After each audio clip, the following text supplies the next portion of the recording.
मालेगाव तालुक्यातील डोंगराडे गावात 3 वर्षाच्या मुलीवर बलात्कार करून दगडाने ठेचून हत्या। मालेगाव तालुक्यातील डोंगराडे गावात एक मन हेलावून टाकणारी घटना घडली। एका 24 वर्षीय नराधमाने 3 वर्षाच्या मुलीवर बलात्कार केल्यानंतर दगडाने ठेचून तिची निर्घृण हत्या केली। घटनेची माहिती मिळताच तात्काळ पोलीस घटनास्थळी पोहोचले आणि त्या नराधमाला ताब्यात घेतले। या घटनेमुळे परिसरात अत्यंत भीतीचे वातावरण तयार झाले आहे। वृत्त संकलन विभाग गरजा न्याय पाहिजे मला, आणि ज्यांनी केलंय ना त्याला गावात फाशी होईल तरच आम्ही अंत्यविधी करू। पब्लिकच्या हवाले पाहिजे तो करणार नाही, त्याला फाशी झाल्याशिवाय आम्ही अंत्यविधी करणार। त्याला गावात फाशी झालीच पाहिजे तर आम्ही अंत्यविधी करू। माझी भाची होती ती, आम्हाला फक्त न्याय पाहिजे। तिचं वय पण काही नव्हतं, फक्त 3.5 वर्षाची होती। तो जो कोणी असेल त्याला फक्त फाशी व्हायला पाहिजे आणि आम्हाला फक्त न्याय पाहिजे। आम्ही तोपर्यंत अंत्यविधीच करणार नाही, आम्ही तोपर्यंत त्याची अंत्यविधीच करणार नाही। बस भाचींची मुलगी आमची नात आहे, आम्हाला न्याय हवा आहे साहेबांकडनं। दादा भुसे साहेब, आम्हाला न्याय हवा आहे की आमच्या भाचीवर खूप मोठा अत्याचार झाला आहे, आमच्या नातेवर। डोंगराळे येथील खूप मोठी घटना झाली। फक्त हात जोडून एवढी नम्र विनंती की आम्हाला साहेबांनी न्याय द्यावी।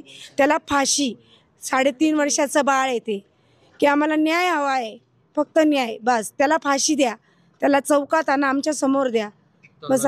लगेच पाहिजे आम्हाला न्याय, फाशी द्या त्याला फक्त बस। पूर्ण डोंगराळ्यावाल्यांनी आम्हाला न्याय द्या। नाव नको घेऊ, 3.5 वर्ष है ना। डोंगराळे गांव में 3.5 साल की बच्ची पे अब बहुत ही दर्दनाक ऐसा रेप हुआ है, और सभी गांव वालों की ओर से और ये माता भगिनी की ओर से एक ही आक्रोश है कि वो हरामजादा कोई भी हो उसको जल्द से जल्द फांसी की शिक्षा हो, और उसको मैं तो कहता हूँ उसको पब्लिक के हवाले किया जाए, क्योंकि ऐसे क्राइम ऑल इंडिया में बहुत जगह हो रहे हैं और इनको सबक सिखाना होगा। और बड़ा सा पत्थर वगैरह ऐसा कुछ सर पे डाला गया है, और उसका हमने अभी चेहरा देखा तो वो देख के एक जन को चक्कर आ गए। मैं तो हॉस्पिटल में रहता हूँ, लेकिन मुझे देख के भी मुझे बहुत ही ऐसा मेरा दिल भरा है। वो देख नहीं सकता ऐसा वो मंजर देखा मैंने अभी।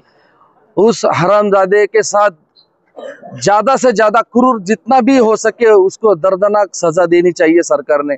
अभी ये निर्णय लेने का समय आ गया है कि बलात्कारी के साथ में पब्लिक के हवाले उसको छोड़ देना चाहिए। ऐसी मैं गुजारिश करूंगा सरकार को।